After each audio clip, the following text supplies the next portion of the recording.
Hi everyone, my name is Thayne Williams, and today I want to talk a little bit about the difference between this picture and this picture. As you can tell, one picture people are on their phones, and the other picture people aren't. And that's something that you don't see very often nowadays. If you go on public transport or into a doctor's office, people are rarely not on their phones. Whenever we're waiting for something, us college students are always on our phones, on social media mostly. Social media was designed to be addictive. On the video, The Social Dilemma, it talks about how social media was designed to give us hits of dopamine, which is what our body feels when we are talking with someone we love, when we are interacting with people socially, or when we're eating food. It's something our body correlates with good things.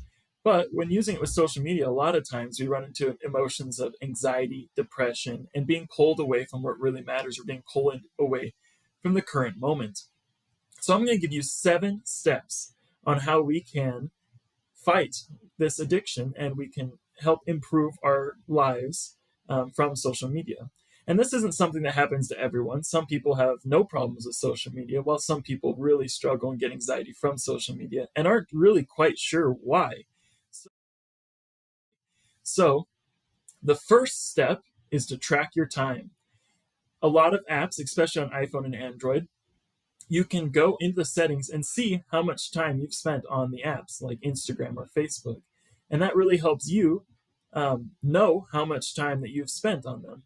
You can think that you've spent 15 minutes this week and go on and see you've spent 4 hours on Instagram.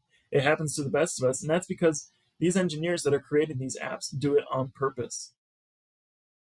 The second is to be self accountable. When we are self accountable, we hold ourselves to what we want to be. And so if we don't want to use Instagram or Facebook for 4 hours a week, then we need to go on, just like step one, and see how much time we're using and hold ourselves accountable to using it less. Number three is to turn off notifications. These apps are created masterfully to give us notifications when we are most vulnerable.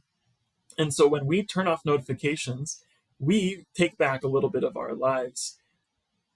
They give us notifications on things we think are important. For example, our friend liked this or somebody friended us, and our brains just have to know. We are curious creatures. We have to know who did they like or what did they like and who friended us? Who are they?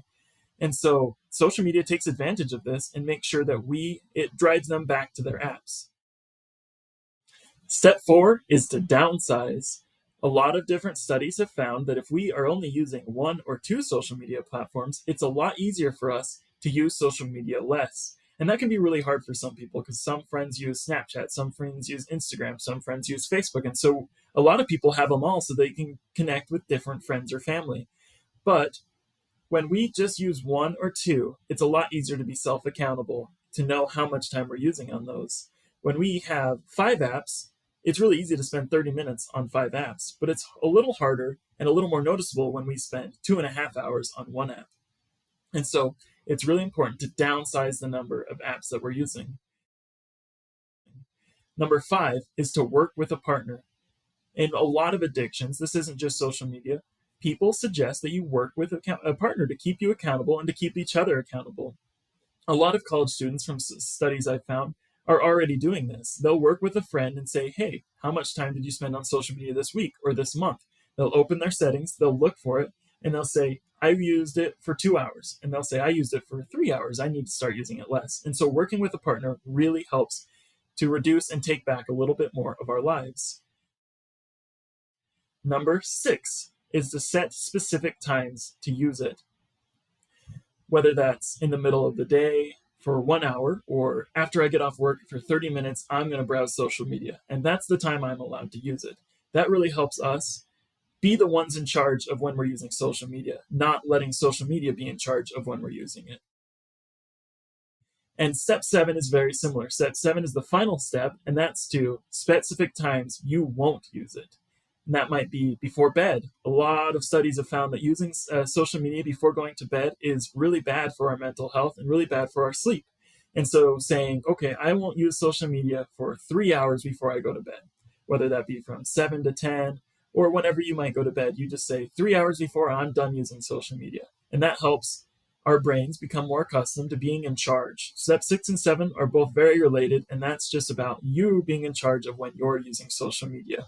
In conclusion, social media can be a great tool. I use it a lot to connect with friends and family, but when social media is used in excess, it can become very dangerous. It can hurt our mental health, our anxiety, our depression, and pull us away from the people we're truly around. We can connect with people when we're around them, and social media pulls us away from that. Anyway, thanks. I look forward to seeing all your videos. Bye.